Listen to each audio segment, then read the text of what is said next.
Hello everyone, welcome back to my channel where we talk about some of the most disturbing true crime cases.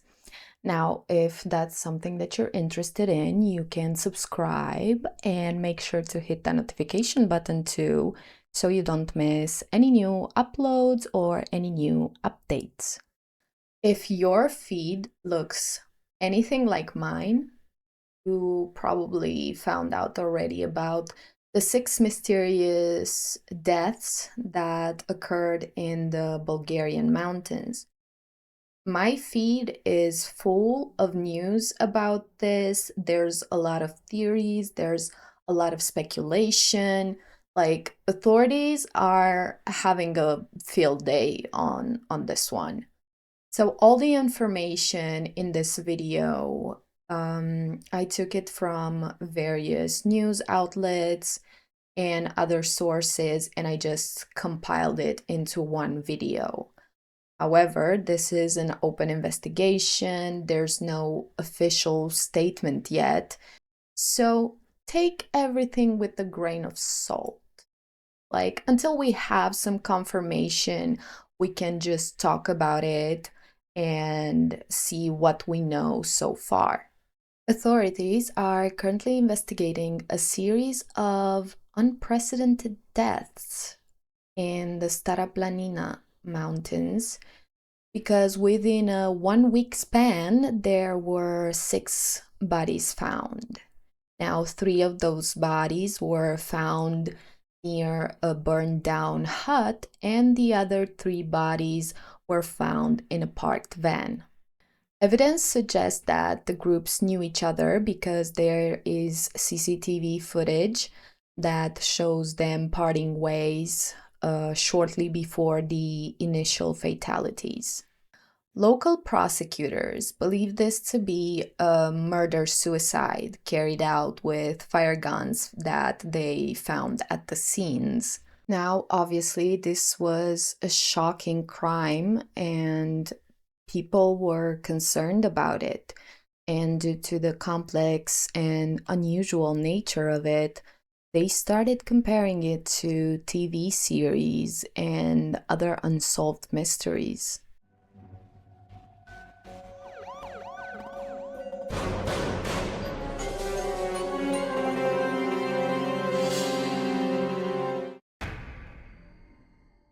At the beginning of February 2026, the quiet stillness of the Stara Planina mountains was about to be broken by a chain of events that made almost no sense.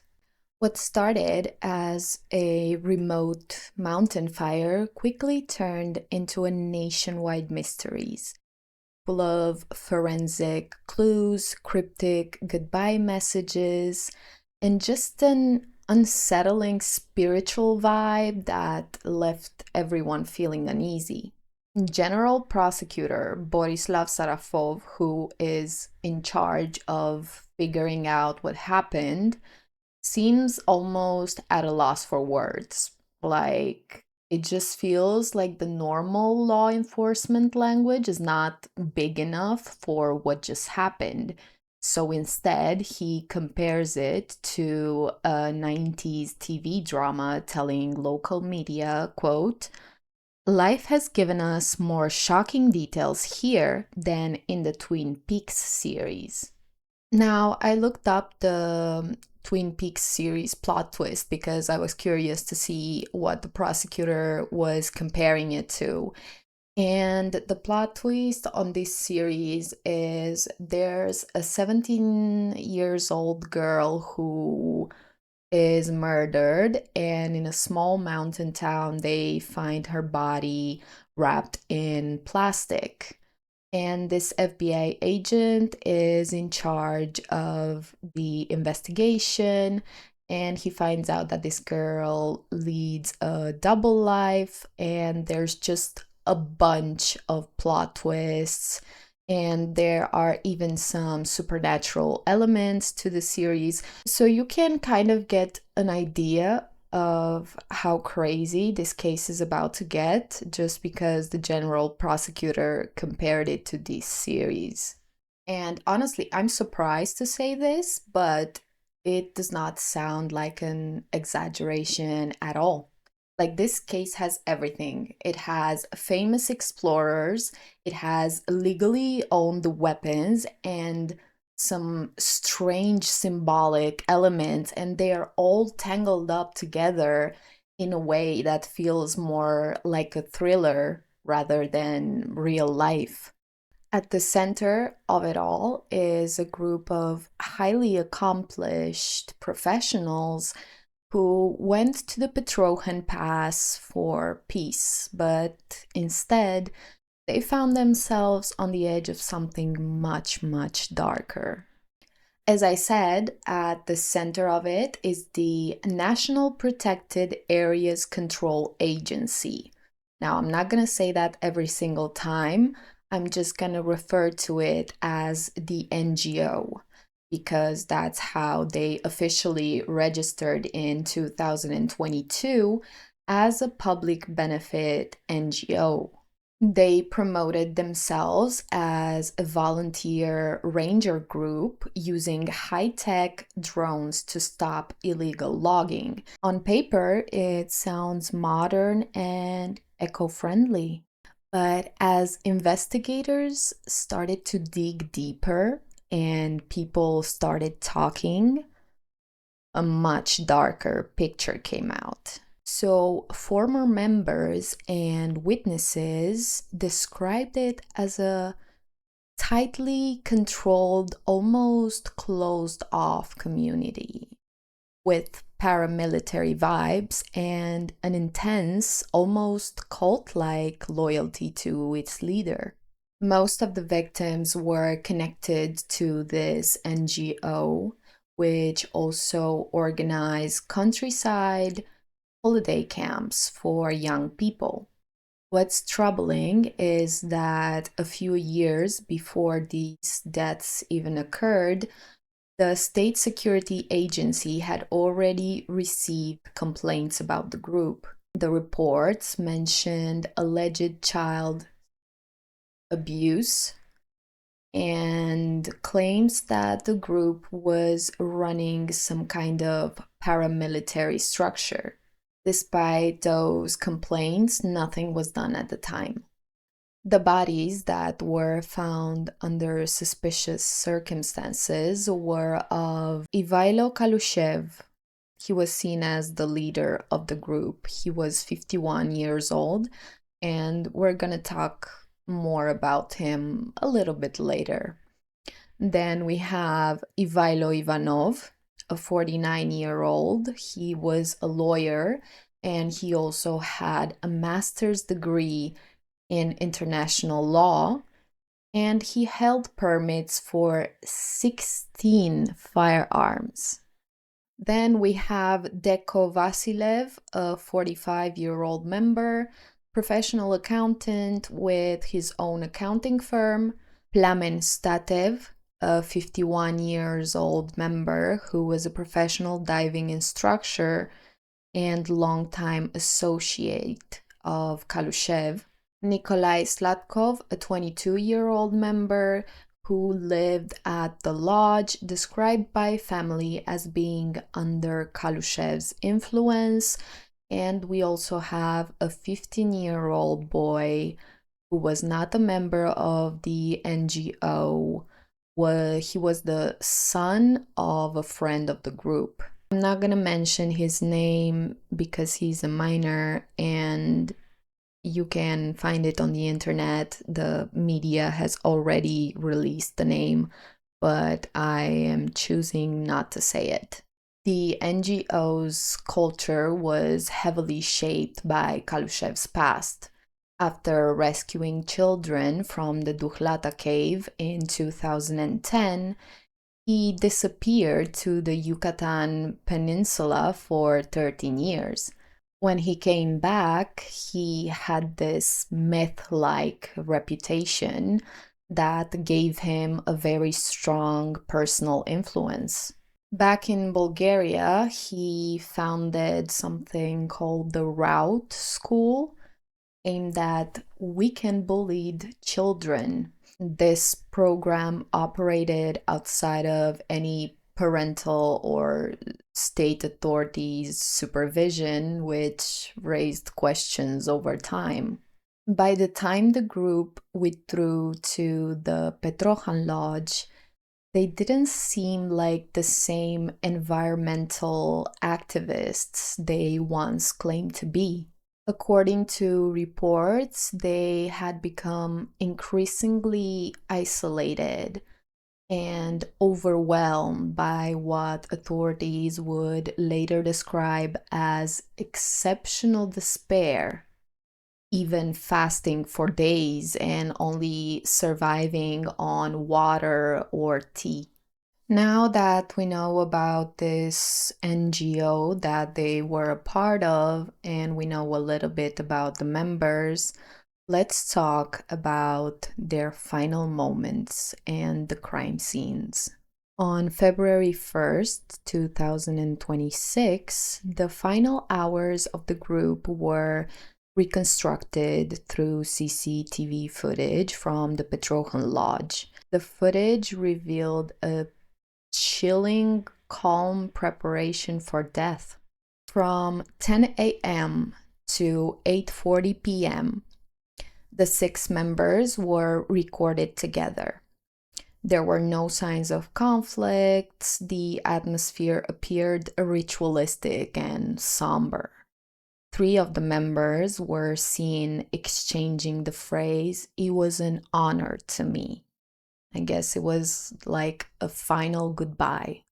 Ivailo Kalushev's camper van departed at dusk, carrying Slatkov and the young boy away from the lodge.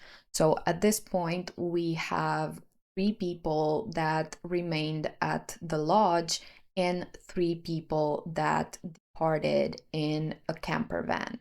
Shortly after leaving the lodge, Kalushev sent a cryptic text message to his mother, Stella Dimitrova, who was also a co founder of the NGO. And he wrote of exhaustion and forgiveness and the refusal to let the world descend into further nightmare.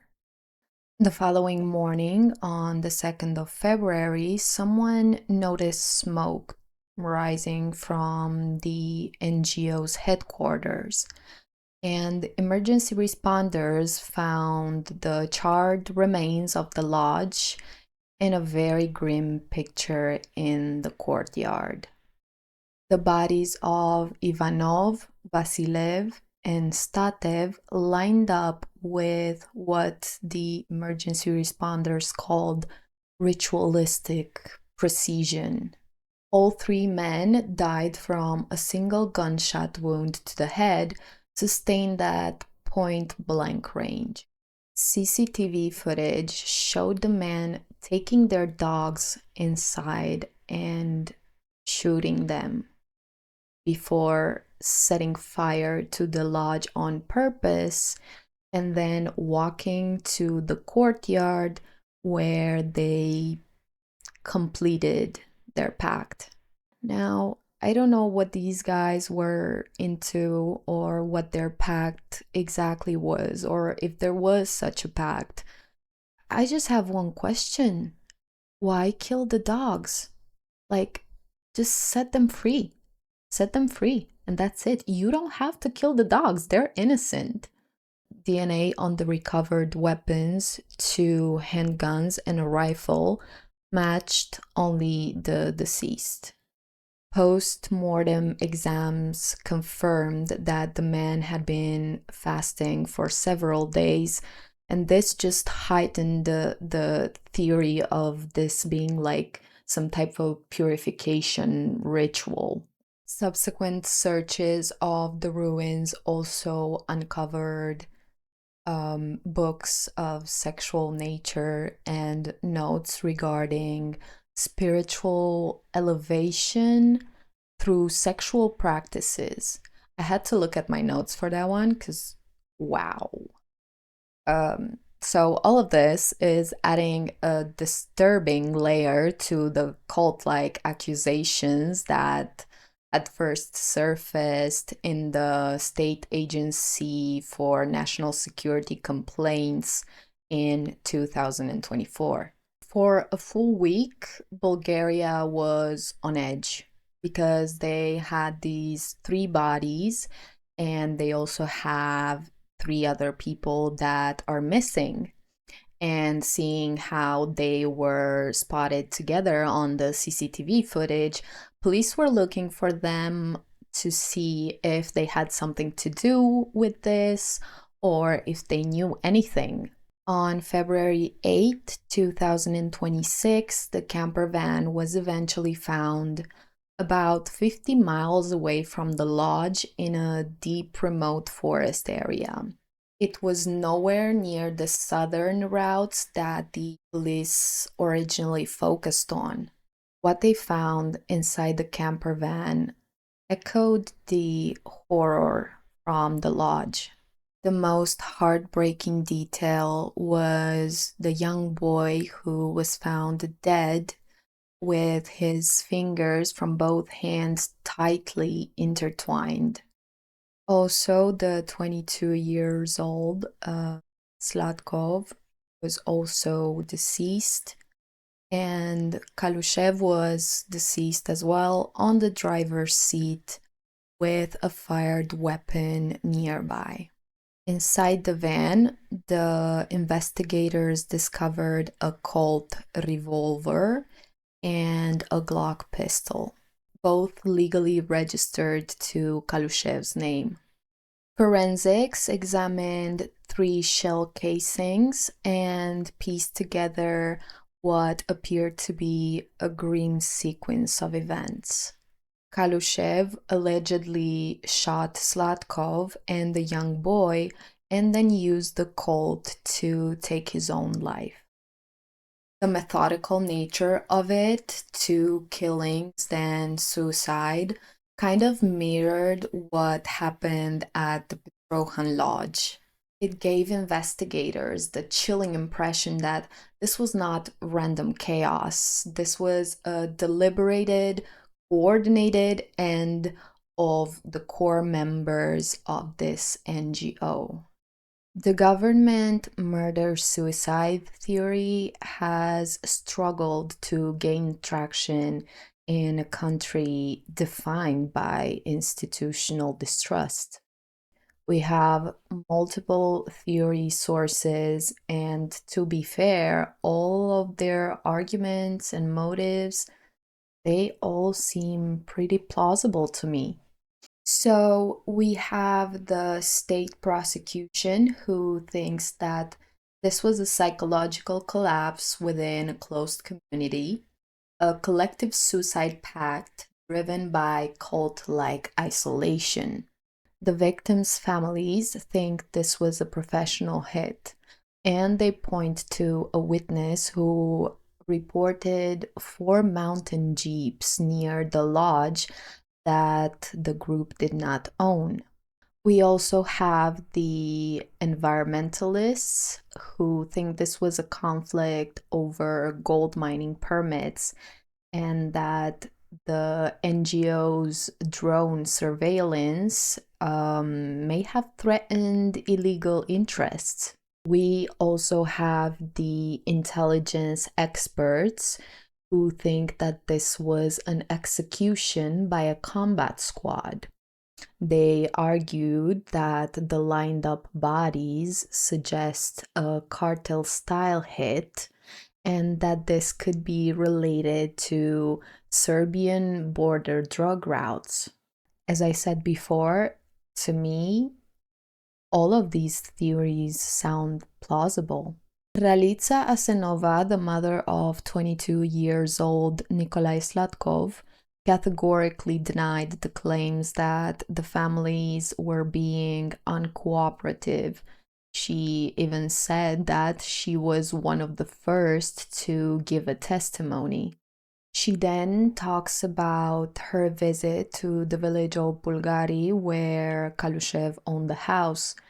Now, she remembers this as being an absolute shock because there were heavily armed men and uniformed units, and she also remembered that she was not allowed to enter the house. However, she also disclaimed the fact that there was extreme psychological tension within the group.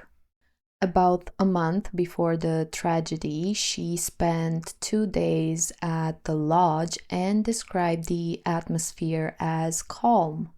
She says, and I quote, "We cooked together, watched a movie, talked. Those were some of my best days," unquote. She rejected portrayals of the group as unstable or dangerous. The Petrohan mystery is a raw nerve for Bulgaria. Even now, with 18 forensic reports and 15 witnesses still being reviewed, this just seems bigger than a criminal investigation. Former President Radev described it as a sign of the country's condition. And that's exactly how many people see it. It has become a symbol of something deeper, a reflection of a society where the line between protector and extremist doesn't seem as clear as it once was. Even if the case is eventually labeled as a mass suicide, there are some images that just linger in people's minds. The boy with his fingers tightly intertwined becomes a quiet, haunting reminder of tragedy that the mountains of Petrohan don't seem ready to let go of. I want to see in the comments what your thoughts are and what your theories are about what happened. Especially if you are from Bulgaria, please let us know in the comments what are your thoughts and theories because maybe you know more than we do. We'll see how this case unfolds in the future, so subscribe to make sure not to miss any updates. Now, with all of this being said, I want you to take care of yourself and stay safe. And don't join any cults. Bye.